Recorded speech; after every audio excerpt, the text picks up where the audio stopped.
नमस्कार दोस्तों, आपका बहुत-बहुत स्वागत है योगी स्टडी पॉइंट पर।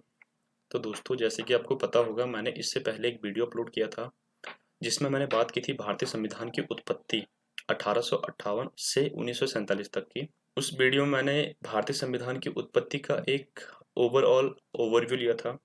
इसमें मैंने उस वीडियो से एक टॉपिक को लिया है, भारत शासन अधिनियम 1858 और उसके निष्कर्ष। तो चलो देर ना करते हुए शुरू करते हैं आज का टॉपिक। और हाँ यार, यूट्यूब चैनल को सब्सक्राइब कर लें। और अगर आपकी कोई क्वेरीज हैं तो आप मुझे कमेंट बॉक्स में बता सकते हैं। अगर आपको पीडीएफ चाहिए तो मैं पीडीएफ भी डिस्क्रिप्शन में डाल दूंगा, आप वहाँ से डाउनलोड कर लेना। तो चलो शुरू करते हैं आज की वीडियो। भारत शासन अधिनियम 1858। अगस्त 1858 ईस्वी में ब्रिटिश संसद में एक अधिनियम पारित कर भारत में कंपनी के शासन को समाप्त कर दिया गया। इस अधिनियम द्वारा भारत के शासन का नियंत्रण ब्रिटिश सम्राट को सौंप दिया गया। इस समय विक्टोरिया ब्रिटेन की महारानी थी। ब्रिटेन का सर्वोच्च निकाय ब्रिटिश संसद थी, जिसके प्रति ब्रिटेन की सरकार उत्तरदायी थी। ठीक है। तो 1858 में तत्कालीन जो ब्रिटेन की सम्राट थी वो विक्टोरिया थी। और 1857 की क्रांति के बाद महारानी विक्टोरिया ने तत्कालीन परिस्थितियों को देखते हुए एक अधिनियम पारित किया, जिसमें भारत में कंपनी के शासन को समाप्त कर दिया गया और जो भारत का शासन था उसको ब्रिटिश सम्राट के नियंत्रण में सौंप दिया गया। ब्रिटेन की सरकार द्वारा किए जाने वाले सभी कार्य सम्राट के नाम पर किए गए थे और ब्रिटेन सरकार का एक मंत्री, जिसे भारत का सचिव कहा गया, भारत सचिव को भारत सरकार का दायित्व सौंप दिया गया। क्योंकि ब्रिटेन की सरकार संसद के प्रति उत्तरदायी थी, भारत के लिए भी सर्वोच्च निकाय ब्रिटेन की संसद थी। इस अधिनियम द्वारा भारत के गवर्नर जनरल को वायसरॉय, जिसका अर्थ था सम्राट का प्रतिनिधि, कहा जाने लगा। यानी कि सीधी सी बात अगर हम कहें तो भारत में गवर्नर जनरल का जो पद था उसको वायसरॉय कर दिया गया।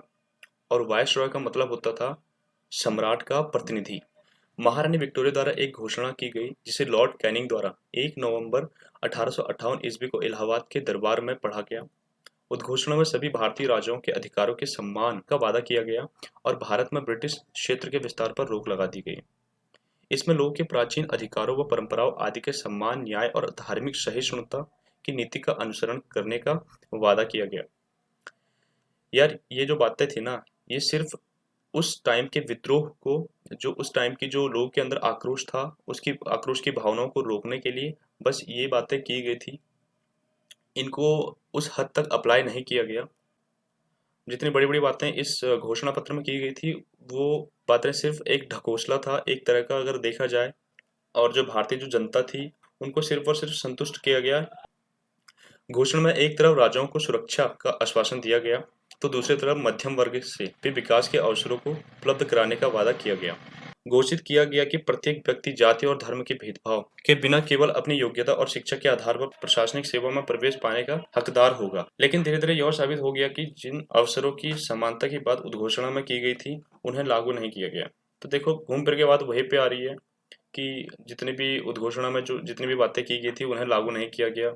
भारत की प्राचीन परंपराओं के प्रति सम्मान के नाम पर ब्रिटिशों ने सामाजिक बुराइयों को संरक्षण देने की नीति अपना ली, अथवा विदेशी शासकों द्वारा सामाजिक सुधारों की ओर बहुत ही कम ध्यान दिया गया।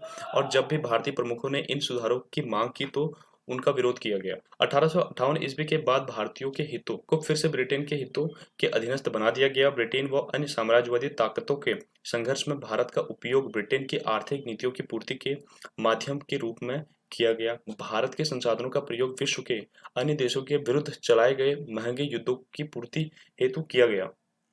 यानी कि जो भारत के जितने भी संसाधन थे, उनका प्रयोग ब्रिटेन के अन्य देशों के साथ युद्ध चल रहे थे, उनकी युद्धों की पूर्ति हेतु भारतीय संसाधनों का इस्तेमाल किया जाता था। भारत एक ब्रिटेन का उपनिवेश था। निष्कर्ष इसके क्या हुए? महारानी विक्टोरिया द्वारा की गई उद्घोषणा 1857 के विद्रोह का परिणाम था और इस उद्घोषणा में यह विश्वास दिलाया गया कि भारतीय लोगों के साथ जाति, धर्म, रंग और प्रजाति के आधार पर कोई भेदभाव नहीं किया जाएगा। इसमें भारतीय राजाओं को भी यह विश्वास दिलाया गया कि उनकी प्रतिष्ठा, अधिकार और गरिमा का सम्मान किया जाएगा और उनके अधीनस्थ क्षेत्रों पर किसी तरह का अतिक्रमण नहीं किया जाएगा। तो इसमें कुल मिलाकर वही बातें हैं जो पहले मैंने आपको बता चुका हूँ। अगर आपको इसके नोट्स बनाने तो आप इसके नोट्स बना सकते हैं। और अगर आपको इसका पीडीएफ चाहिए पूरा, तो पीडीएफ भी मैं डिस्क्रिप्शन बॉक्स में डाल दूंगा। तो आज की वीडियो में इतना ही था और देखते हैं अगली वीडियो। अभी हम 1861 पे बनाएंगे, भारत परिषद अधिनियम 1861। ठीक है, तो चलो ठीक है, मिलते हैं अगली वीडियो में।